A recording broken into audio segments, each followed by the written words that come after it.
Survivor specialist John and McKenna are back to debrief this episode of 45. But in the past, John, we have a great episode of Survivor to talk about. And this is leading to the Survivor 45 conundrum that we might have to call it from now on, because we seem to be alternating quits and fantastic episodes at this point. Yeah, I agree. This was a phenomenal episode. It felt there was a lot going on. There was a lot of discussion at camp throughout the episode, and it culminated in a fantastic, historic moment in Survivor history. Yeah, exactly. So let's dive right into it and talk about the shelter idol. Bruce gets the beware advantage, and it's like, you got an idol hidden in the middle of your shelter. Now, luckily for him, the middle of his shelter is sand, and you don't have to climb under the shelter and look a little suspicious. You have, like, Jake being able to be like, oh, I lost my rings. So let's talk about these shelter idols that we've had before. First one is kind of Fiji. So they're using the cave as their shelter, and it's at the apex of the cave. So it's like almost the exact same as this idol we saw last night, right? Mm-hmm. It's at the apex of the shelter, and it's buried underground. Yep, exactly. This is where we have the little coconut fake idol replant, Yao Man's little turtle, and I believe they also do the same thing with Alex, Mookie, Edgardo as well. But that's not as fun. No, but this is again is this season really showing us that these producers are listening to an extent to the fans, because this is something we were asking, right? We were talking about this a lot in recent seasons, just about how obvious these idols were. And, we haven't seen a buried idol in a while. And here we are. We actually have an idol buried underground. Mm-hmm. And then we're going to go into Ghost Island. Yeah, Ghost Island. This was the episode, or this was the idol. It was one of the ghost relics. It was the super idol from Ko-Rong. And Michael finds the one half of it, and he tells Jonathan about it, and they have to find the second half, which is underneath their shelter.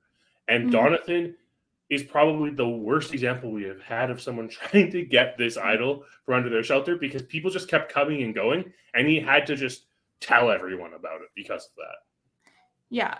And then obviously the one we all think about when we say idols under shelter, Kelly Wentworth in Cambodia, which is not the episode we're watching, but we are watching the episode right before it. You Call Will Hall, episode 8. So please rewatch episode 8 of Cambodia, and we'll talk about it over on the Patreon. Yeah, and of course that is our defining moment, I think, of the idols hidden under your shelter. And this is like you said, this is the moment we think of, because Wentworth kind of Wentworth doesn't have a moment where she's called away or is pulling people away and distracting them like we see in some other instances, but instead she just waits for her moment and she goes for it, and she has to get it beforehand. Remember the edit, it makes you think that Abby's coming back to the camp. It's edited really well, and it leads to a lot of tension, which unfortunately isn't what we saw in this episode last night. Also, Kelly's idol is one where she's on the bottom, and she needs to survive, so it adds that level of drama to it. Where in Fiji, Yao doesn't. These people don't necessarily need them to survive at that moment. They will later, once the merge hits, but in the moment, the people who find them are in the power. Yeah, absolutely. And 45 is again someone who seems to be in the power with Bruce. Phil and Will talked about it last night, how it's very clear that Bruce is kind of the one more in with that Bellow crowd because of just like this segment at the beginning. And it's not quite as exciting as having Kelly go there and just rooting for Wentworth to be able to pull this off. Yeah, exactly. But then we also have some other things that have been hidden under the shelter, like the extortion in Winners at War. Yeah, and this is kind of like one of those weird ones where you kind of forget they had a shelter on the edge of extinction in that season. And it's at the edge of extinction. It's outside of the game. But this was the extortion advantage that Natalie and Parv find, and Parv kind of distracts everyone. She takes them away from the shelter so that Natalie can go under it and retrieve this advantage that they then, put to use in a very entertaining way. Yes. And then James's knowledge without power. Yes.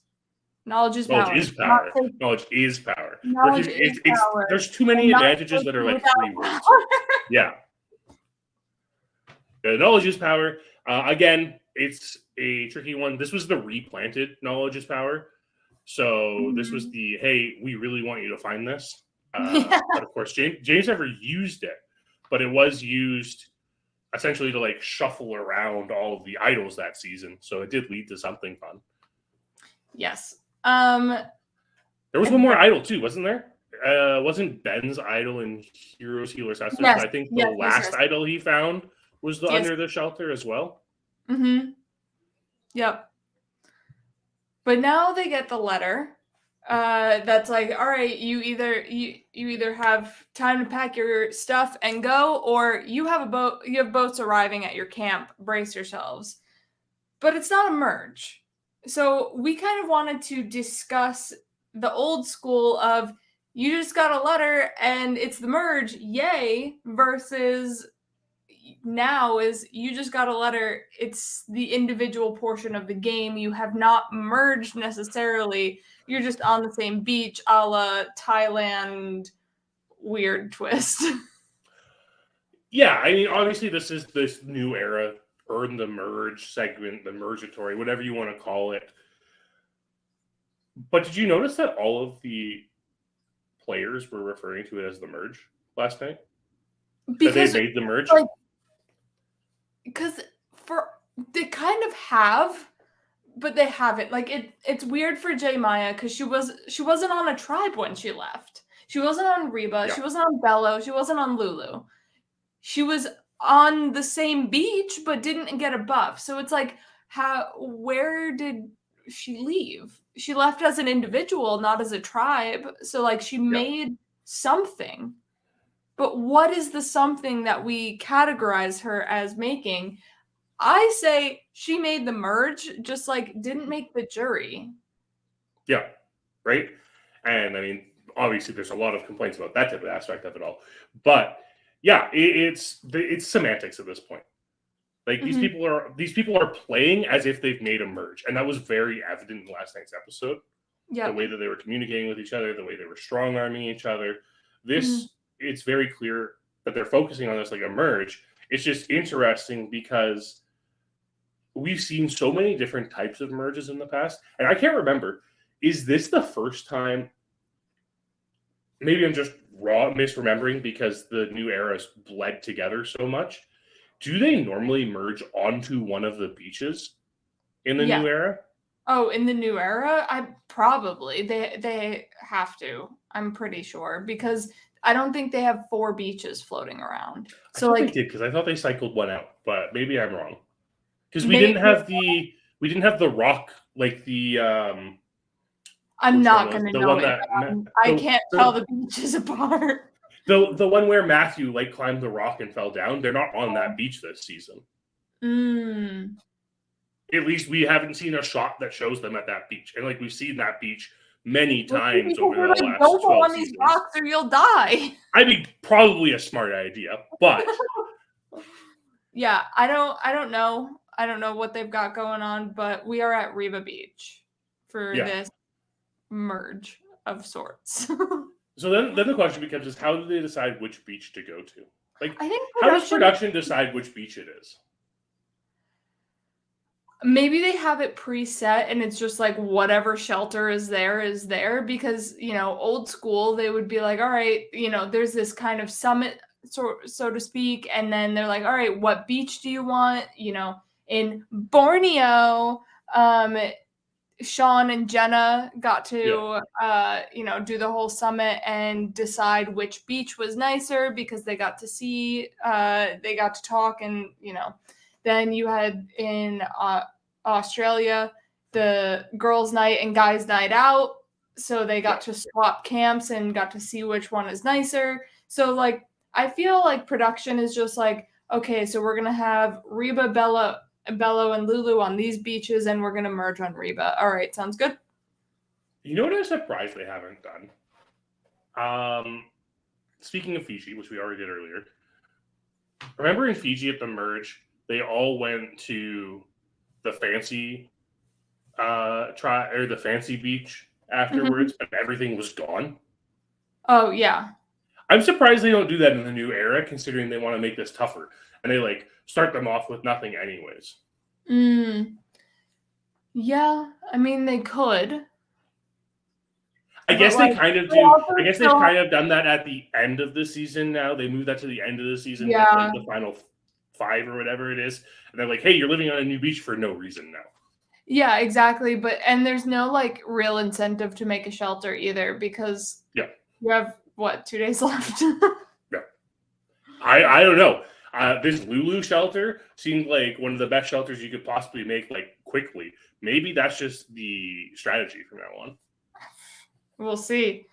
And then we get a lot of happiness for people's arrivals. Like Dee is so excited to see Austin and Drew. And then Caleb and Emily are excited to see each other. So we wanted to talk about, some moments in Survivor history where people were like, oh my gosh, I get my best friend back or my number one ally. So obviously, All Stars, when Amber shows up to the merge and is still there, Boston Rob is elated and they get to rejoice and ride off into the sunset. Yeah, that definitely happened. Obviously, it's probably one of the most defining moments in Survivor history. It set the course of Survivor as it is. I don't think we've ever seen that much relief again in another season. Like the only thing I'd say is the blood versus waters, which I wanted to go into next, where like you always have that, we're merged and you finally get to play with your loved one. I know there was like swaps and stuff, but like you the just relief of seeing them still in the game each time and then going to the merge and seeing your loved one. So like that I'd say is the only kind of comparison in later seasons.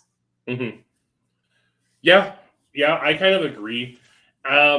Maybe it's also just because, like, I don't know, maybe it's the 90-minute episode that resulted in us seeing more elation from people. I'm sure there is a lot of relief at these like merge situations a lot of the time when it's like, oh my god, they're here. This is great for me. But we just don't see it a lot because it's like either not important to the narrative or there's not enough time to show it because they're showing drama or whatever's going on. Jam and Carolyn could have been like, oh my gosh, Carson's still here, great. Because but they knew that because they went to tribal council. No, Carson swapped. Yeah, but then they went to tribal council. Because they went to tribal council with Josh, right? Vice versa, whatever. You know what I mean. I do know what you mean. And this is the thing where it's like, again, maybe it's just hard to remember what these situations are like because we haven't had a tribe swap. And again, this is kind of proving what the tribe swap does when it comes to like the tension in a season and the tension the players have and how the players have to navigate the game more and why having the tribe swap back is so important this season. Yeah. We also get a little bit of that with Jenna and Heidi in Amazon because Dave does the cruel thing and separates Jenna and Heidi. And then at the merge, they come back together and strip, and life is good. Yeah, that is but that's the thing, is like we kind of have to go back to Amazon to a point where we saw a relationship like this, right? Mhm. Where it's a strong enough relationship and the people have been separated. Like Yeah. that's the caveat to this, is a lot of the times when we see these like strong duos, they stick together for the entire game. Mhm. And we don't have them separated at one point and then reunited again. Yeah, exactly. So then after that, we get Rain. I can't like it feels like I haven't seen Rain or like a sequence where they're talking about crap, it's raining, I feel miserable. I don't know. It just felt like very old school to me, of Sifu being like, I love the rain, it causes adversity, and there's only one person to come to mind, and that is Russell Hantz. Yeah, Russell, of course, thrived in the rain because the fact that everyone was huddled in a shelter or around a fire the entire time gave him pretty much free reign to go look for idols, right? It's part of the reasons why Russell could be so successful hunting for idols is because of how rainy it was in Samoa. Yeah. Yeah, exactly. And it also like he was thriving where it caused everyone else like physical pain, and he was just like, yeah, Mm, this is great. I love when everybody's miserable. Same with Richard Hatch in All yeah, Stars. Everyone was huddled in a corner. Jerry was, half dying. So was Jenna, and then Hatch is just like sitting there, like, it's nice. It's really warm in the water if you want to go take a dip. that's So, right. like, this rain sequence is kind of like refreshing in a way. It's like you said, it feels very old school to have a rain sequence because they've kind of taken away from it. Like the editors have gone away from showing it. And whether that is I don't think it's as much a time constraint thing as people don't want to see people being miserable doing nothing. And a lot of the time the rain does kind of force, there's no like strategic conversation because everyone's huddled into a shelter together. Mhm. So we don't get it a lot unless it's like a lot of rain and it's like a debilitating rain. Like But in it's Cambodia, which we're watching for yeah, the Patreon. yeah. So watch episode 8. But this is just feels like a, hey, remember there are elements these players are playing with and not Mhm. just each other segment. And then Sifu also says the quote, psychological warfare. And then all of a sudden I was like, that's an episode title. Like, it just feels like everything in my body was just like, find what episode that is. And it's episode 9 of Ko Wrong. But it was like that standout of a phrase that it's like, I know this episode title. That's crazy. Yeah, and sometimes while we have a lot of like very distinct episode titles that'll never be repeated again, like last night's episode title of I'm Not Batman, I'm the Canadian, Or you highly doubt call we'll ever get that. Hall. Or you'll call Will Hall, like very distinct titles. And even like it's psychological warfare is a very distinct title for a very specific episode that isn't surprisingly isn't a phrase uttered in Survivor a lot. Yeah, when everything in Survivor is psychological warfare. Exactly. And now we get Bruce. Bruce is kind of being the Boston Rob and telling Caleb he can't talk to people and giving us this old school vibe where like everybody is separate. Don't talk to anybody. We are going with who we're talking with, and that's it. Yeah. Yeah, obviously, like Boston Rob is the pinnacle of this with the buddy system and everything like that. I even think like Andrew Savage in the episode of Cambodia we're talking about is quite like this. It's not as defined by like tribe or anything like that, but he specifically mentions, I'm going at this with an old school mentality. Your alliance is your alliance. That's who you stick with. Yeah. And it is just that it's that I guess it's essentially like that pre 31 mentality that a lot of people have, that the new era has kind of forced with like the lack of tribe swaps. it's really interesting seeing Bruce bring that in here when, you know, we're in the new era. Like, you don't have to do that. You've had a tribe swap. You can use it to your advantage. But because that tribe swap wasn't very... They essentially just added Caleb, right? Like, they lost 2 people from their tribe. They just added Caleb. There wasn't any, like, new dynamic shift at all. So, I guess it does make sense that Bruce would take this approach. But at the same time, you're just left wondering, is this the best possible approach now that tribe swaps have been introduced into the new era? Right. It also gave me a little bit of like Kasaya vibes. I just rewatched Panama and they see Lamina rolling up on the boat and they're like, all right, we've got to scarf down all of this food so they don't get it. And this is the 6. We're sticking us to the 6 and nobody can break this. And like, they don't. I mean, aside from Terry winning immunity, but like, they don't break it. So it's definitely that old school, we're the alliance vibe. Yeah, it's that idea of like the us versus them that we see in a lot of like 2 tribe seasons that like don't have swaps or anything like that. We get the same thing in Heroes versus Villains, right? Where it's like, yes, they're definitely talking to each other and they think that they're bringing Russell over and everything. But Sandra's like, don't do it. Yeah, but like, could you imagine if JT saw someone talking to Parvati in that, and like what that must have been like? Yeah, wild. I think we see these type of conversations a lot, but I just don't think they're as relevant to the immediate vote that happens afterwards as last night's was.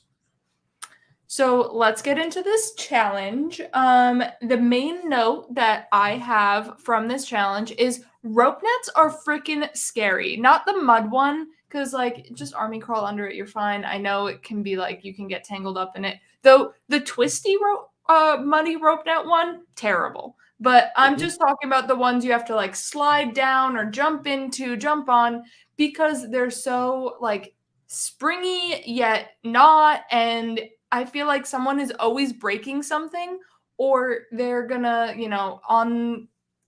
when they hit the ground, they're gonna face plant. Like something bad, I feel always happens on these rope nets.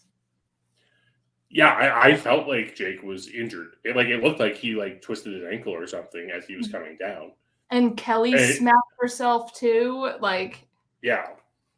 But anyway, it's not to the extent that we have seen some people, hurt themselves on nets, like Courtney Moon, who just like didn't fall the correct way into a net and ends up breaking her arm.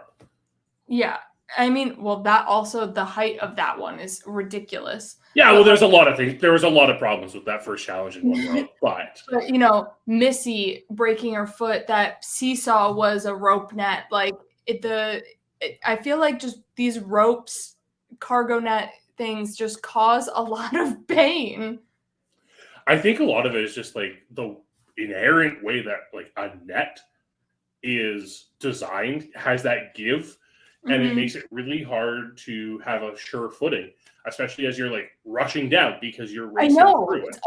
You're always supposed to be going fast because it's a challenge, and then it's just like, but be careful, and it's like, how? Sorry, producers, I'm going for it.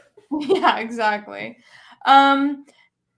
And now, I mean, everybody wants to bring this back. The game within the game? That is right. As we get 2 puzzles to end a challenge, the second puzzle is the game within a... kind of 3, because the puzzle of putting together the rebus itself, and then the word. Yeah, I guess that's kind of true. I guess the thing is that like the puzzles all help each other out, except for like the initial puzzle. But who would have thought they would bring back the game within the game? Because you know what? When it didn't come back, I thought it was I was like, okay, it's over. We're never seeing this again. But here it is in the middle of a challenge, right there, and I'm sitting there on the couch trying to solve the puzzle within the puzzle. Yeah, exactly. Revolutionary. It's a great really like the rebus. In all honesty. Yeah, I like the rebus a fantastic a lot. way of doing it. And especially with the word puzzle aspect of it all, where some word puzzles take forever. Yes, exactly. We've sat there for like 2-3 hours for people trying to put together this word puzzle where, Jeff is starting to give hints and it's like, just give a rebus puzzle and then we're good. I wonder if in the future we see something like this where they have just a word puzzle and the option to complete a second puzzle for the clue. That would be interesting. I mean, they've done things like that before, like in Cook Islands, where they could review the story that Jeff just read to Yeah. like make sure their answers are right and go through. Like they've had a bunch of times where you could like hook in the monkey's fist to bring the hoop closer. So yeah, I could see them definitely doing that, of having a side puzzle. Yeah, it would be really interesting. I don't know if they'll do it, but it's kind of a cool idea that we should totally note down. Now, Katura gets to decide who to back in this challenge. And we discussed this last season. So we're not going to go into like all the different ways, like, Chase Rice and Nicaragua, etc. But we've seen them in old school mainly be for reward, where you're deciding who to back for reward. Now it's deciding who to back for immunity, and the stakes are higher. So reward, I feel it's more of like the social game where like, who do you want to go on reward with? Who would be more advantageous to go on reward with or stay back at camp with? Who do you want to give rapport that you put confidence in them that they would win? Versus now immunity, where who is the strongest tribe? Do I just go with my gut and who's the strongest? Or do I pick the tribe that I think I will survive on and make it to that official merge with the buffs if I lose or not? So like there's a lot of different strategies with backing a team for reward versus immunity. Yeah, and especially in last night's episode where Katura is making this decision and she has to decide not just between like a tribe that has like these 4 strong guys on it as opposed to a tribe that has not 4 strong guys on it, but also Katura has been at war with Bruce. So the safest thing for her to do is back the team with Bruce, because that way Bruce isn't coming at her if she is on the losing side, even though it gives her the advantage of being able to go after Bruce if he's on the losing side and she's on the winning side. Whereas if they both go to tribal council, it can kind of just be a free-for-all at that point, and Bruce has to like still protect himself, so he has to play a little smarter that way. I guess she's also the one who didn't know about his idol, which means they made that decision a little different too. But yeah, like I think there's so many layers to this that it's not as easy as when we see it in older seasons and you're choosing in a reward, because then you're just like, okay, no matter what, I'm in the numbers. Who do I want the numbers with? Now it's also, there is significant power in choosing the correct winner. Yeah, exactly. Like it's a lot tougher, and you only have a split second to decide. It's not like you're losing out on chocolate. You're losing out on maybe your life in the game. Yeah, exactly. So now we are going to the sanctuary with everyone. And Jay leaving here. People are talking about Jay going home, and Repa's fine with that. And we don't often see this where we go into the merge and people are like, yes, we'll pick off our own numbers. Everything will be fine. But we have had that sort of in some seasons. So Palau, technically there wasn't a merge, and technically this is not a merge either. But Palau was, they were very okay with Kobe going home instead of Stephanie. So Stephanie had like a little, she was the obvious boot. Karor should have just gotten rid of Stephanie and then go at Karor. But they were like, nah, Kobe can go. Yeah. And like, this is kind of that conundrum we talk about. I've used that word twice already in this podcast. I will use a different word. It's one of those decisions that we see with, and the situation we see when a tribe doesn't go to tribal council enough in the pre-merge phase, and it's almost exasperated by the fact that there are so few chances to go to tribal council in the pre-merge phase because of we're 6 episodes in. There have been 5 votes before this, and the same tribe went to tribal council 3 times.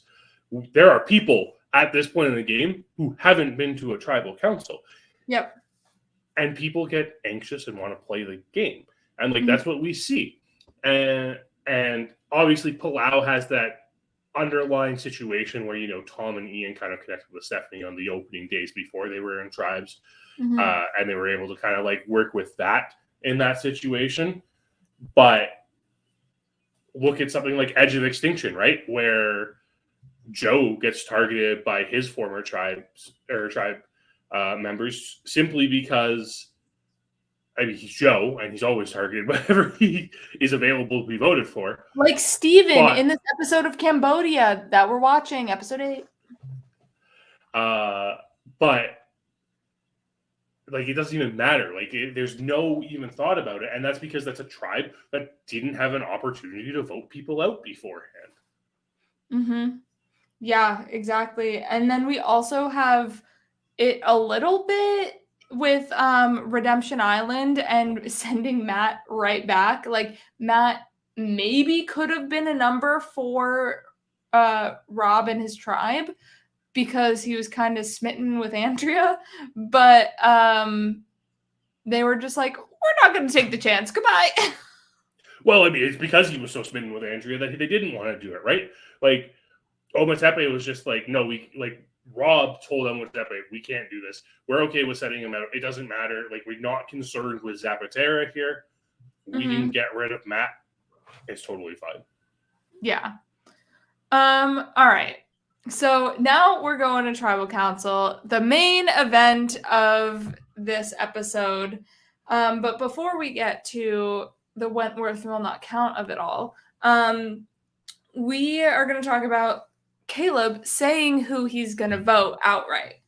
Because in this era of shot in the darks, it has consequences where in other seasons, Cambodia, Sierra calling out the power people and them being like, yeah, you're on the bottom. You could do that because the worst they have is an idol and then they save themselves. But what if all 3 of them, 4 of them, 5 of them, they all play shots in the dark and then hit? Odds are low, but whatever. It's a lot bigger of a risk to call your shot before they can play their shot in the dark. Yeah, especially knowing that every single person has one of these, right? And the only way in this instance where Jay doesn't have one is if she used it in the Sean boot, which I'm sure everyone at this point on that beach knows Sean quit. Yeah. I would imagine that is the case. So it is tough. Like you said, we don't normally see people do this because of the threat of idols. Yep. Because an idol is still so much. You can't really say, hey, I'm gonna vote this person unless you are taking out an idol yourself and saying, this is who I'm voting, like Malcolm does in Caramoan. Yeah, exactly. Malcolm's like, all right, I have an idol, and we actually have 2 idols, and so Reynolds has the immunity necklace. We're all voting Philip, so we're not going home. You guys do what you want. Yeah, it's Philip could have just played his shot in the dark here because it's such a different game now with calling your shot at tribal council and disrupting tribal council. Live tribals, it becomes are dangerous because of the shot in the dark, and anyone can just play it, and then that's not a vote in the urn, and so you could go home catching 2 votes because people played shots in the dark. Yeah, it's so funny because I think in old school, I'll say Panama, pre-Panama, we did see a little more attention at tribal council at times. because you could have people be like, yeah, I don't like this person, because there's nothing that would change the vote at that point, right? It's kind of like what we were talking about, like, I'm stretching here, but when we were talking about Worlds Apart last week on the Patreon, and we're talking about the treatment of Sierra by Dan and Rodney as, treating her as if she's already voted out when she's not. It's one of those things that is so dangerous to do in this era because of the evergreen mechanic of the shot in the dark. Yeah. So Caleb waltzes up to the booth and he yells, Jay! Just so everybody knows he is voting Jay. And as the Gabon lover that he is, he remembered Crystal's voting booth.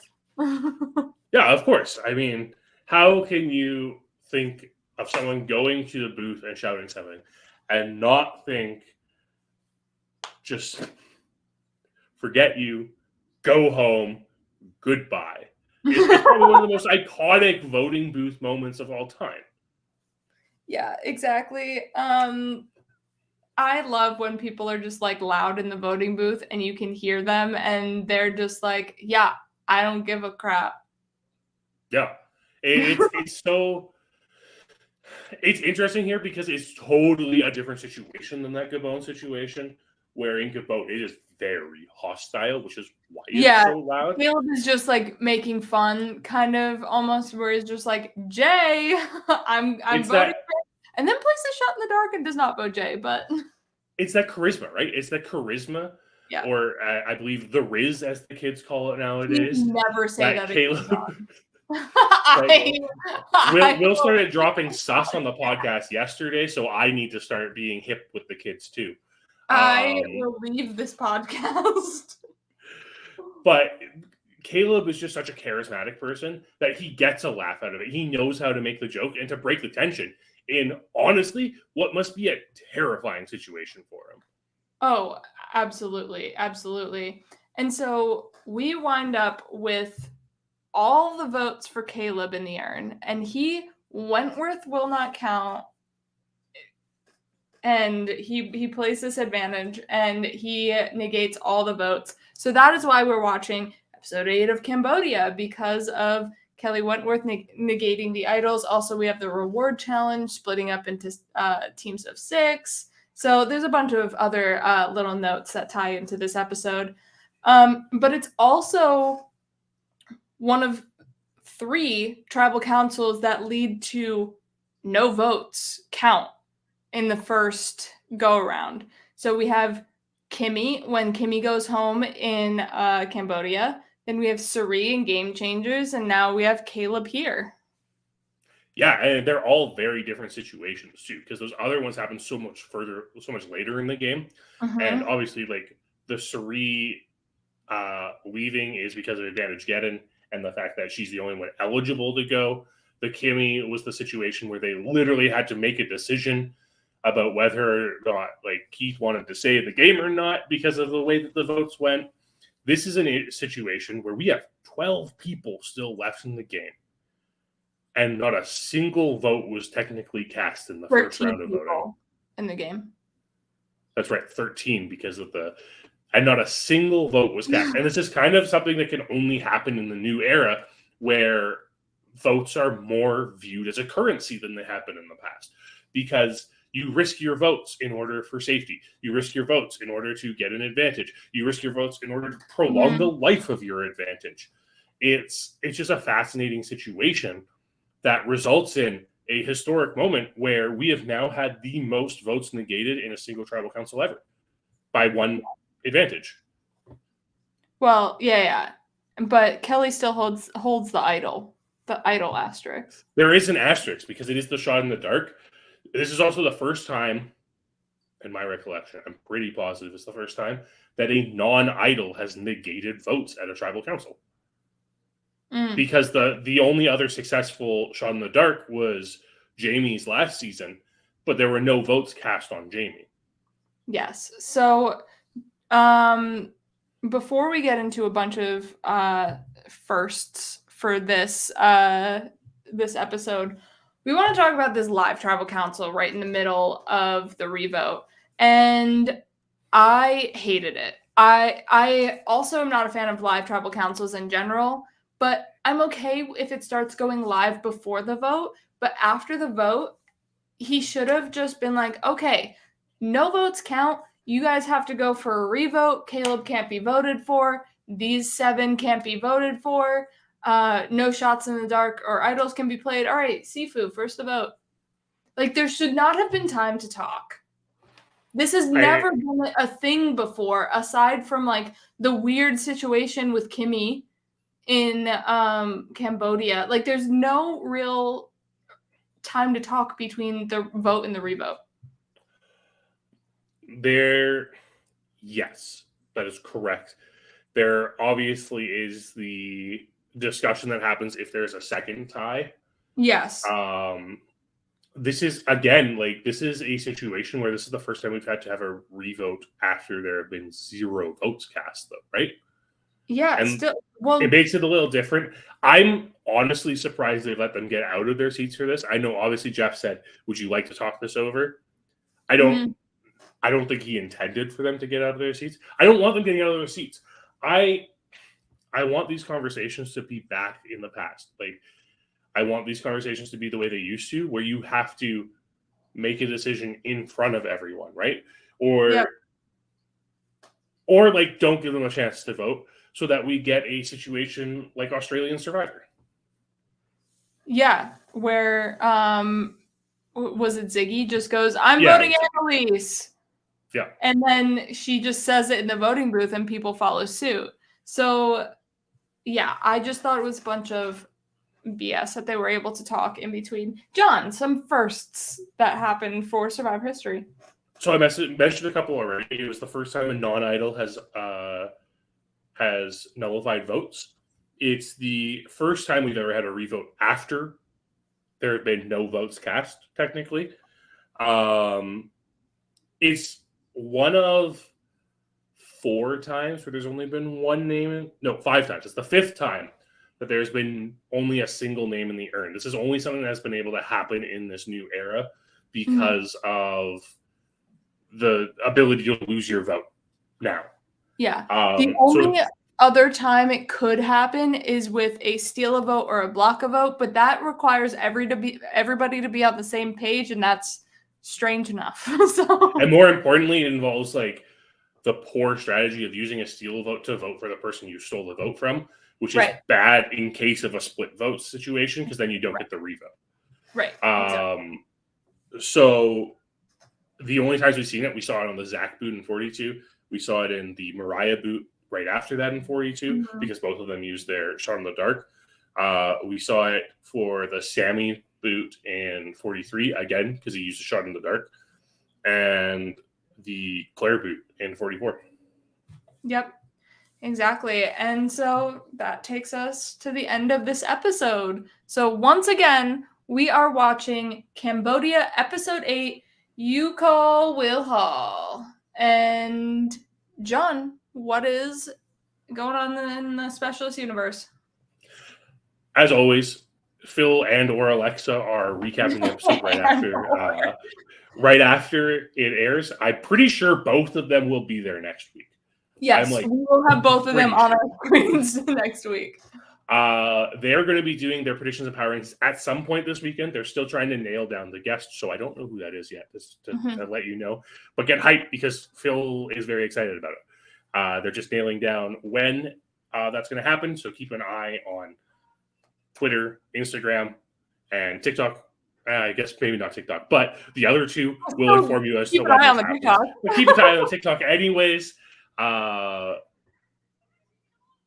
Phil has his after show up on the Patreon for $20 patrons. McKenna and I are going to be recapping Cambodia episode 8 tomorrow on the Patreon. That's a really exciting episode.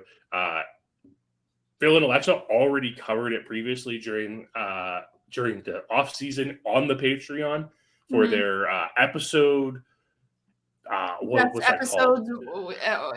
What is that called? The bracket. That's it. The best episode Oh, bracket. it was in the best episodes bracket, not the Yes. best episode with X amount of people. It might have been both. I can't remember. But point being is it has been discussed. If you become a patron, you can definitely find that content.